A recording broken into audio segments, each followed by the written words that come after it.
President William Ruto has cautioned religious leaders against falling into the trap of culture of lies they have accused his government of entrenching in the country. Speaking when he attended Tangaza University's graduation ceremony in Nairobi, Ruto called on the clergy to be factual and constructive in their statements. As Emmanuel Tor now reports, the whole government approach was used as more leaders came out guns blazing, accusing the clergy of playing to the gallery in their condemnation of the head of state.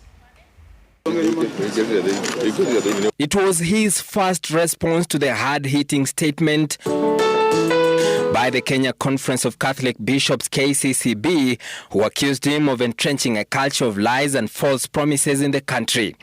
And President William Ruto sought to clear his name at the Catholic Church-run Tangaza University during its graduation ceremony. It is very gratifying that we are here today.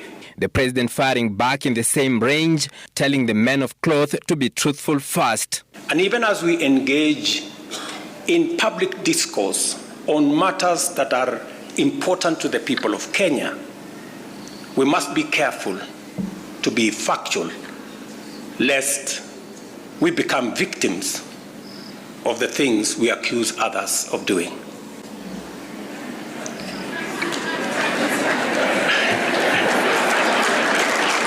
I know you know what I mean.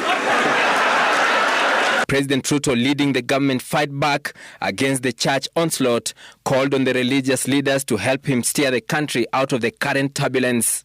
And I want to ask all of us, leaders, the clergy, Kenyans, to work together towards a nation that we can all be proud of. And in a rejoinder, as witnessed Thursday evening, more leaders in the rank and file of Kenya Kwanza came to the president's defense. Speaking in separate events, CSS Kipchumba Murkomen, Opiyo Wandayi, and the government spokesperson Isaac Mwaura questioned the sincerity of the church in correcting the government. Mkitukosoe kama mmeuliza ukweli ya ile maneno mnatukosoa.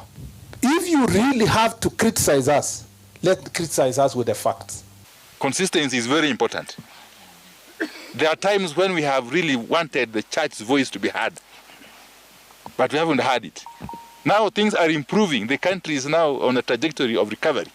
Yet the church is painting a very gloomy picture. Serikali ya Kenya Kwanza ndio ya kwanza ambao imeajiri zaidi ya walimu 56,000.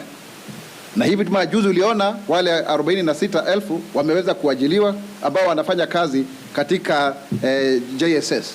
The Kenya Kwanza leadership in parliament taking over from the executive, accusing the bishops of looking for cheap publicity in the way they corrected the head of state. When you go and castigate him and the government in public, are you really trying to resolve the problem, or are you trying to play to the gallery? It is unfair before God and before man to peddle lies and to use information that is incorrect.